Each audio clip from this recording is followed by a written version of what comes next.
Là, la charte des valeurs, qui ça vise? Ce n'est pas les chrétiens. Il n'y a pas personne, il n'y a pas un grand catholique qui se promène avec un grand crucifix. Ça vise les musulmans. Tu vois? Et pourquoi ça vise les musulmans? Parce que c'est payable en termes électoral.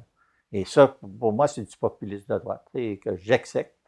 J'exècre autant, encore plus peut-être que le populisme de gauche lorsqu'on joue sur les sentiments des gens et sur leur ignorance. Tu vois?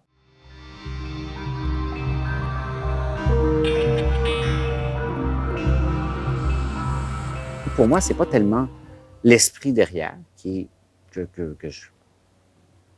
lequel je suis tout à fait d'accord, c'est-à-dire l'égalité entre les sexes, la laïcité, etc., qui pose problème, comme l'utilisation qu'on en a fait d'un instrument politique qui polarise la société. On en voit le résultat. Là. Je veux dire, c'est évident, la société québécoise est à nouveau aussi polarisée de façon étroite qu'elle l'était lors de la grève étudiante. C'est de l'agitation politique.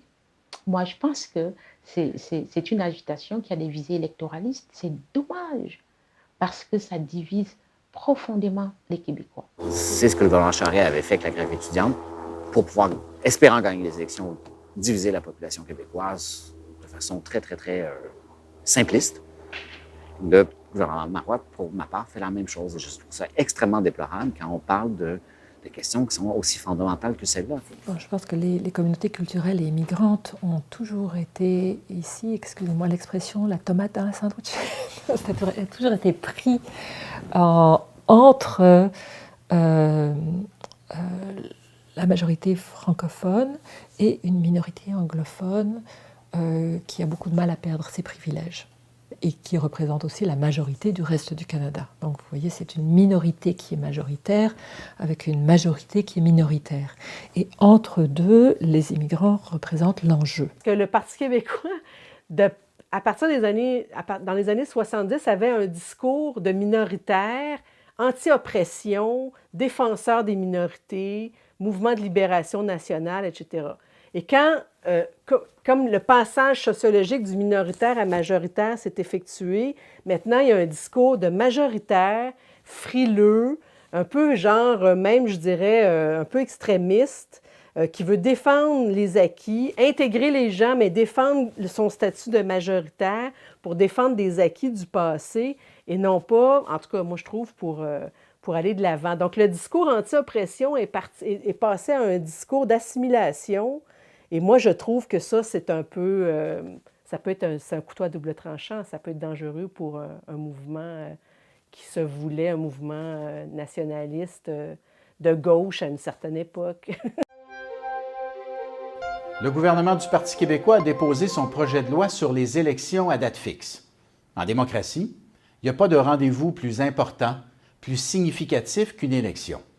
Le peuple parle. Le Québec tout entier est invité à s'exprimer. Les élections, elles appartiennent à la population. Leur date doit servir l'intérêt démocratique, pas l'intérêt du parti au pouvoir. En fixant une date d'élection, on fait disparaître la stratégie partisane de la date électorale. Fini les déclenchements en fonction des sondages, fini les déclenchements en fonction des commissions d'enquête, fini la machine à rumeurs. Bonjour. Voilà, on y est. Enfin, j'ai pas mal joué au hockey, moi, dans ma vie, dans ma jeunesse, je dirais. On peut dire que la saison régulière est terminée. Là, les éliminatoires commencent. J'espère qu'on va faire un petit peu mieux que la dernière fois, puis qu'on va être capable de passer devant les deux autres partis puis de gagner pendant ces 35 jours. Avec des élections à date fixe, tous les partis partent sur le même pied. Comment aller chercher des votes? C'est reprendre ce qui avait fait la victoire de la DQ, ça veut dire aller sur les accommodements raisonnables. Je pense que c'est vraiment un couteau à double tranchant. Politiquement, ça peut être très perdant comme ça peut être peut-être très gagnant. C'est très difficile à dire, mais je pense qu'ils se sont aliénés une partie de l'opinion pour très longtemps. Plus que les votes ethniques de 1995 de M. Parizeau. Parce que M. Parizeau était tout seul, puis il a décidé de démissionner, puis il a dit quelque chose qu'il ne fallait pas dire. Puis c'est lui qui a écopé dans un sens. Tandis que là, c'est un parti qui, de façon générale, est en train de se positionner comme un parti aux allures d'intolérance de façon importante. Rappelons-nous que la fermeture des communautés francophones sur elles-mêmes les a empêchées de séduire ces communautés immigrantes qui arrivaient. Et vous pouvez voir, et donc la séduction de la majorité francophone s'exprime souvent plus par des mesures obligées. Obligation d'envoyer les enfants en français et tout ça. Mais dans une situation où les institutions francophones ne sont pas... Enfin, sont en train de s'habituer et de s'ouvrir à cette diversité, quelque chose que les institutions anglophones faisaient traditionnellement très bien. Nous avons toutes les attentes et toutes les promesses électorales et électoralistes qui étaient liées aux immigrants. Nous avons toutes les attentes dans la reconnaissance des compétences et des diplômes des personnes immigrées sur la base desquelles ils ont été acceptés au Québec. Donc nous avons ces revendications-là que nous voulons mettre sur la table et là on se retrouve en train de défendre des foulards. Ça ressemble à une politique de distraction, mais est-ce qu'on veut essayer de se distraire de la question des pipelines et du pétrole et de l'environnement, alors que c'était un des chevals de bataille du PQ, puis que finalement, ça se résume à une peau de chagrin quand on regarde un an plus tard qu'est-ce qui va peut-être se faire là-dessus? Est-ce que c'est dans les foulards, c'est dans 20 ans, je veux dire, on n'est plus capable de respirer ici, toi? Alors, toi, c'est des problèmes fondamentaux. Mais on peut faire de la bataille sur les symboles. Est-ce que c'est une distraction de l'économie? La poursuite du déficit zéro est essentiellement dans sa dimension temporelle, c'est-à-dire on veut l'avoir à tel moment, on se fixe comme objectif que dans 1 an, 2 ans, 3 ans, peu importe, on veut atteindre le déficit zéro. Ça, c'est nettement quelque chose c'est une orientation qui est nettement idéologique.